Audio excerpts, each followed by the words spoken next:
Mes chers frères et sœurs, que la grâce et la paix de notre Seigneur Jésus-Christ, l'amour de Dieu le Père et la communion du Saint-Esprit soient sur votre vie et votre maison en abondance en ce moment. Que la bénédiction de Dieu le Père, de Dieu le Fils et de Dieu le Saint-Esprit soit avec vous et avec toute votre famille. Je vous invite à entrer dans ce sanctuaire de prière. C'est un espace sacré où le ciel touche la terre. Là, nos voix s'unissent en un seul cri devant le trône de la grâce. Imaginez maintenant que Dieu lui-même étende sur vous et sur votre foyer un manteau de paix. Ce tissu divin repousse toute anxiété, toute peur et toute perturbation. Sentez la chaleur de cette étreinte céleste. Visualisez le Seigneur plaçant sur votre front et sur la porte de votre maison son sceau de protection. C'est une marque invisible aux yeux humains, mais crainte et respectée dans tout le monde spirituel. C'est un temps de consécration. C'est un temps pour remettre nos familles, nos plus grandes joies et nos plus profondes douleurs. Nous les plaçons entre les mains du divin potier. C'est lui qui peut réparer ce qui est brisé, restaurer ce qui a été perdu et protéger ce qui est précieux. Respirez profondément et permettez que la présence du Saint-Esprit remplisse l'endroit où vous vous trouvez. Il est ici pour consoler, pour fortifier et pour intercéder pour nous avec des gémissements inexprimables. En ce moment, dans l'unité de la foi et du dessein, nous nous levons avec l'autorité qui nous a été accordée. C'est au nom qui est au-dessus de tout nom, le nom de Jésus-Christ. Nous ne prions pas depuis une position de défaite, mais de victoire, car Christ a déjà vaincu sur la croix du Calvaire. Et en son nom, nous nous positionnons comme des gardiens spirituels de nos foyers. Nous déclarons que toute arme forgée contre notre famille ne prospérera pas. Nous déclarons que toute parole de malédiction, d'envie ou de division lancée contre nos liens familiaux est annulée et sans pouvoir maintenant. Cela se fait par le sang de l'agneau.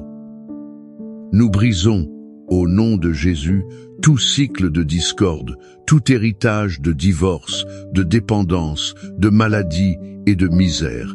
Tout cela pouvait s'être installé dans notre lignée.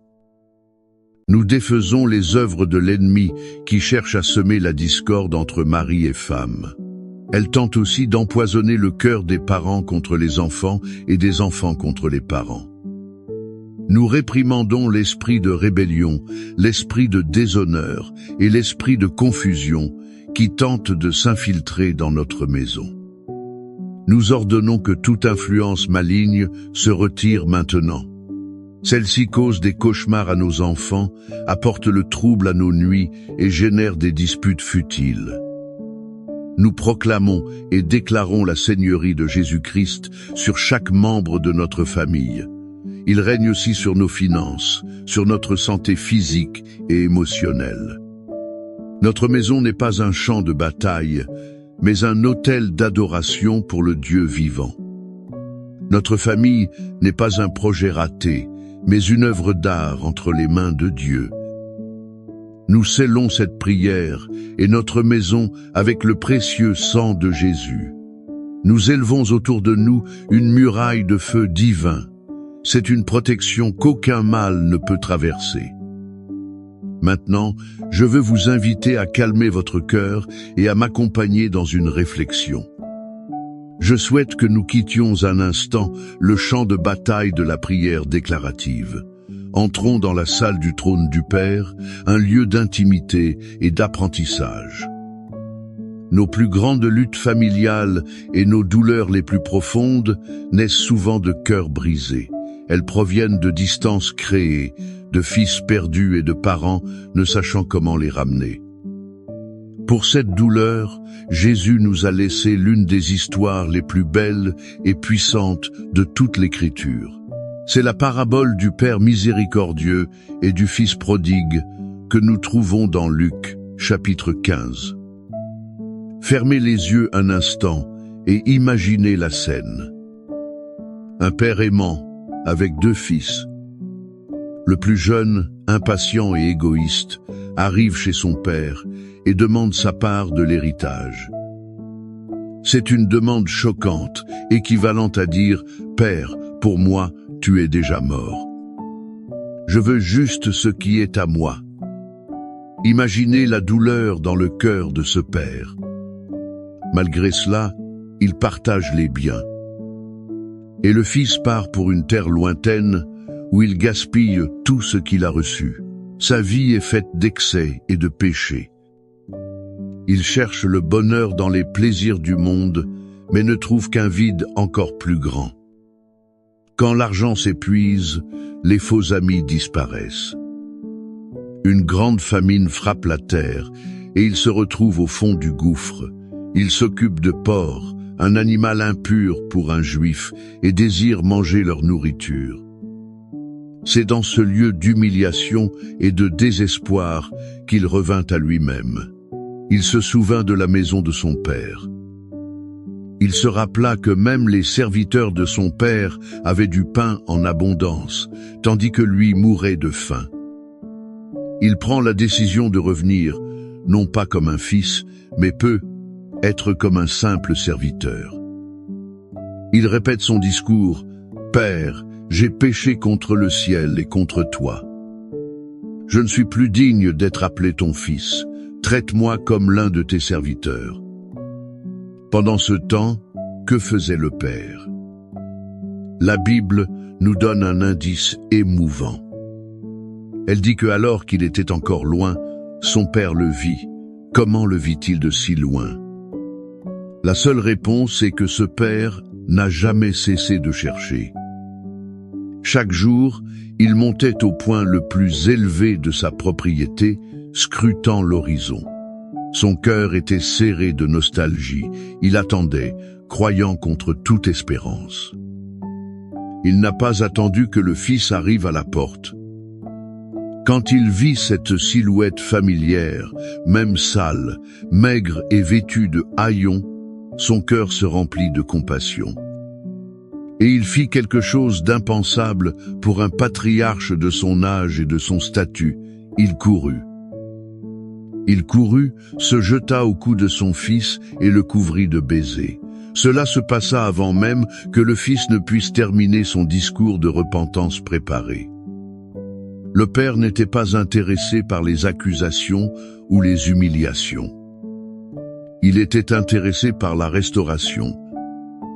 Il ordonne « Apportez la meilleure robe, mettez une bague à son doigt et des sandales à ses pieds.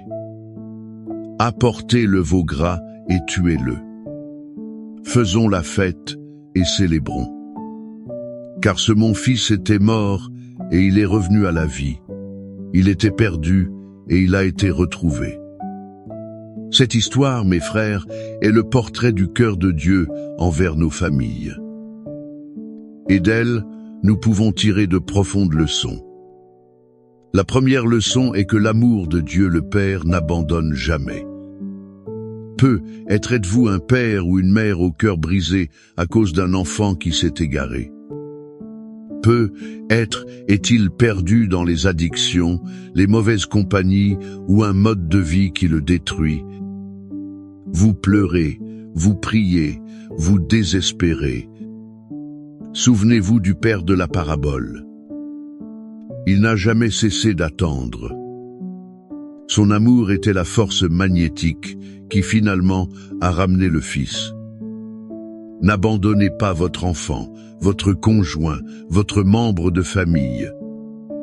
Continuez à aimer, à prier, à surveiller l'horizon avec les yeux de la foi. Car l'amour du Père qui habite en vous est plus fort que toute captivité de l'ennemi. La deuxième leçon est qu'il y a toujours un chemin de retour à la maison. Le fils prodigue n'a pu revenir que parce qu'il savait qu'il avait une maison où retourner. Et il n'a eu le courage de revenir que parce qu'au fond de lui, il connaissait le caractère de son père. Notre maison, notre famille, doit être un lieu de grâce, un port sûr. Souvent, à cause de notre douleur, nous construisons des murs d'amertume, de jugement et de condamnation. Nous devenons comme le frère aîné de la parabole. Plein de sa propre justice, il a refusé d'entrer à la fête. Il n'a pas pu se réjouir du retour de son frère. Il ne voyait que l'injustice, le péché, l'erreur. Combien de fois agissons-nous ainsi dans nos familles? Nous gardons des ressentiments, nous énumérons les défauts les uns des autres et nous refusons de pardonner. Je vous demande, de manière réflexive, votre maison est-elle aujourd'hui un endroit où un enfant perdu voudrait revenir? L'atmosphère est-elle de grâce ou de jugement? La restauration de l'unité familiale passe inévitablement par le pouvoir du pardon. Pardonnez comme le Père a pardonné, sans liste, sans condition, avec une célébration.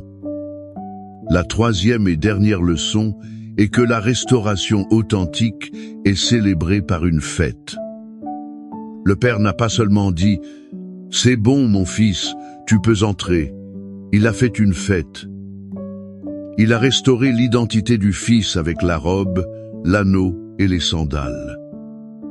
Il a restauré sa joie, son honneur. La guérison dans nos familles ne se produit pas seulement lorsque nous nous excusons. Elle arrive aussi lorsque nous nous efforçons activement de nous célébrer les uns les autres. Cela restaure la dignité blessée et crée de nouveaux souvenirs de joie qui effacent les cicatrices de la douleur. L'unité n'est pas l'absence de conflit, mais la présence d'une réconciliation active et festive. Quelle fête devez-vous préparer dans votre maison aujourd'hui? Une fête de pardon? Une fête de réconciliation? Une fête pour célébrer la vie de quelqu'un dont vous vous êtes peu, être éloigné? Ce sont les vérités qui émanent du cœur du Père. Et cette promesse d'un foyer sûr, d'un Père qui protège et restaure, est magnifiquement gravée et nous est promise dans les Saintes Écritures. C'est le cas de manière spéciale dans les psaumes. Le psaume 91 est la promesse de la forteresse divine. C'est le bouclier de protection que le Père céleste offre à chacun de ses enfants qui se réfugient en lui.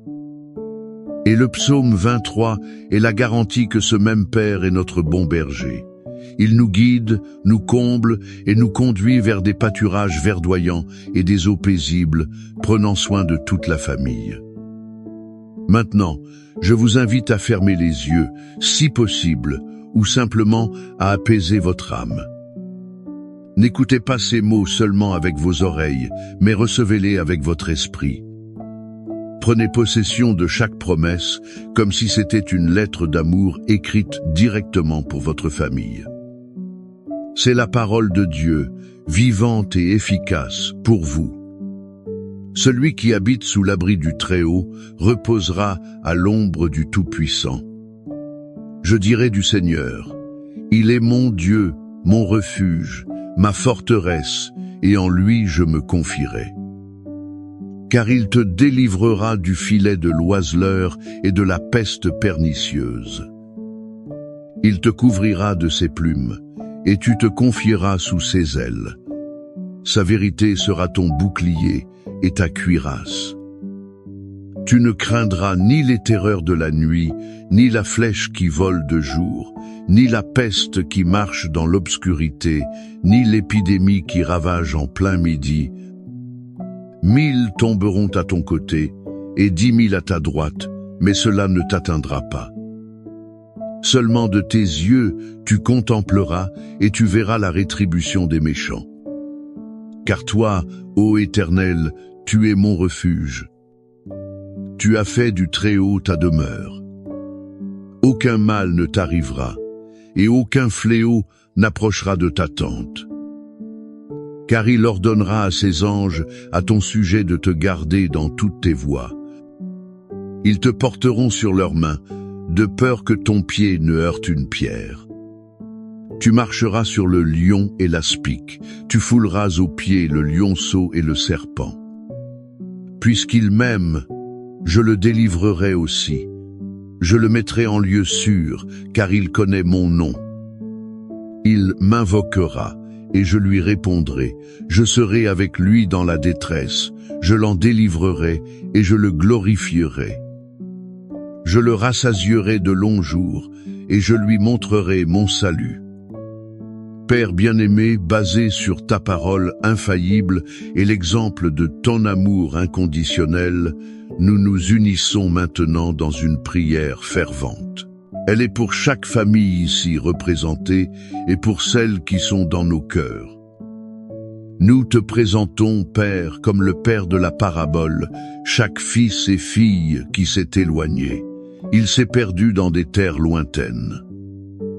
Nous crions pour que, où qu'ils soient, ils puissent revenir à eux-mêmes, que ton Saint-Esprit les convainque du péché, de la justice et du jugement.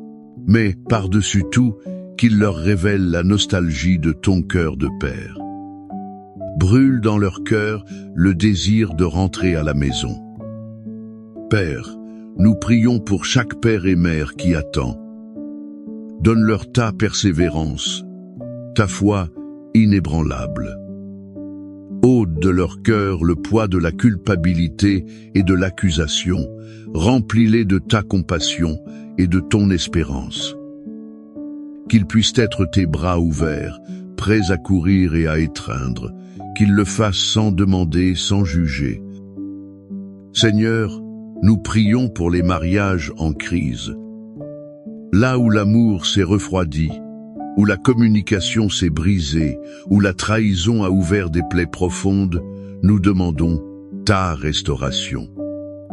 Brise les murs d'orgueil et d'amertume. Répands le baume de ton pardon. Accorde au couple la grâce de recommencer, de se revoir avec des yeux d'amour et d'engagement. Qu'ils célèbrent l'alliance qu'ils ont faite devant toi. Nous prions pour la réconciliation entre parents et enfants, entre frères et sœurs. Là où le silence et la distance sont installés, nous demandons que ton esprit d'unité souffle. Que des paroles de pardon soient libérées, que des étreintes retenues soient données. Guéris les souvenirs douloureux et restaure la joie de la communion familiale. Et comme promis dans le psaume 23, nous déclarons que tu es notre berger et nous ne manquerons de rien. C'est pourquoi nous crions pour ta provision sur chaque foyer. Ouvre les portes de l'emploi, multiplie les ressources, annule les dettes. Que chaque famille expérimente ta fidélité dans sa vie financière, qu'il n'y ait pas de manque de pain sur la table, ni d'anxiété pour le lendemain. Et enfin, Seigneur, nous prions pour la guérison. Guérison pour les corps malades, force pour les faibles. Nous déclarons que par les plaies de Jésus, nous avons été guéris. Nous prions pour la guérison des âmes blessées, des cœurs anxieux et déprimés.